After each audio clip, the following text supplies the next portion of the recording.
Hello viewers, welcome to our channel. இன்றைய பதிவில் நம்ம வாழைப்பூவை பற்றி தாங்க பார்க்க போகிறோம். இந்த வாழை மரம் பார்த்திங்கன்னா எல்லா மரங்களையும் விட சிறப்பு வாய்ந்தது.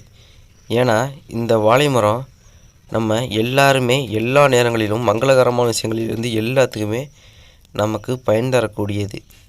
அதாவது இதனுடைய இலை, பூ, காய், கனி, இதன் தண்டு அனைத்துமே பயன் தரக்கூடியது. இதனால தாங்க இதை வாழையடி வாழையான்னு சொல்கிறாங்க. ஏன்னா இது மற்ற மரங்கள் எல்லாம் அதன் இறந்த பின்பு தாங்க பயன்படுத்தப்படுகிறது.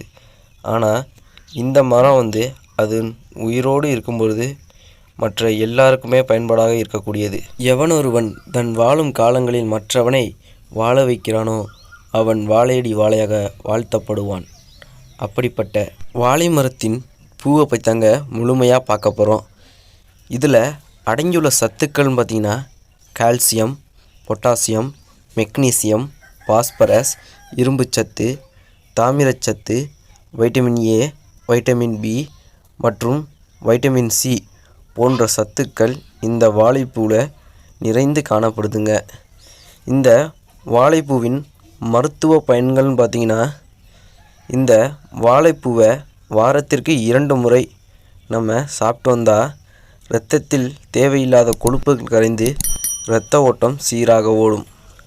அதுக்கப்புறம் பார்த்திங்கன்னா பெண்களுக்கு மாதவிடாய் பிரச்சனை இருந்துச்சுன்னா பார்த்திங்கன்னா மாதம் ஒரு 2 முறை இந்த வாழைப்பூவை நம்ம உணவில் சேர்த்து வந்தோம்னாவே இந்த மாதவிடாய் பிரச்சனை சீராகுங்க.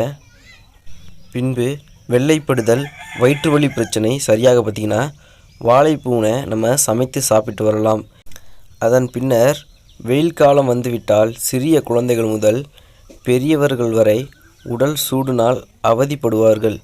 உடலில் உள்ள சூடு தணிவதற்கு, குடலில் ஏற்படக்கூடிய புண்கள் ஆறுவதற்கு இந்த வாழைப்பூவினை நம்ம சாப்பிடலாங்க.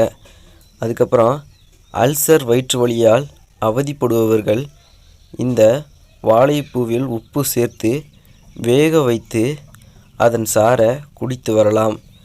அதுக்கப்புறம் பார்த்திங்கன்னா ஆண்களுக்கு விந்துவை விருத்தி செய்யும் மலட்டுத்தன்மை உள்ளவர்கள் பார்த்திங்கன்னா இந்த வாழைப்பூனை சாப்பிட்டு வரலாம். பெண்களுக்கு ஏற்படும் கர்ப்பப்பை கோளாறுகளை சரி செய்வதற்கு இந்த வாழைப்பூ மிகுந்த பயனுடையாக கருதப்படுகிறது. அதுக்கப்புறம் பார்த்திங்கன்னா வாழைப்பூவை வேக வைத்தோ அல்லது பொரியல் செய்தோ அடிக்கடி நமது உணவில் சேர்த்து சாப்பிட்டு வந்தால் நீரிழிவு நோய் கட்டுப்படும்.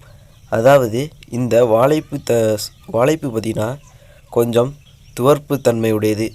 அதனால் இது இரத்தத்தில் உள்ள அதிகளவு சர்க்கரையை கட்டுப்படுத்தும். பின்பு உள்மூலம், வெளிமூலம், மூலப்புண்கள், இரத்த மூலம் போன்றவற்றை குணப்படுத்தும் மகத்துவமான தன்மை இந்த வாழைப்பூவிற்கு உண்டுங்க. நன்றி. இது போன்ற வீடியோக்களை தொடர்ந்து பார்க்க நம்ம சேனலை மறக்காமல் சப்ஸ்கிரைப் பண்ணிடுங்க. அப்படியே ஒரு கூட உள்ள பெல் பட்டனை ப்ரெஸ் பண்ணிடுங்க. அப்போ நம்ம ஒரு வீடியோக்கெல்லாம் உடனுக்குடன் நோட்டிஃபிகேஷன் சேரும்.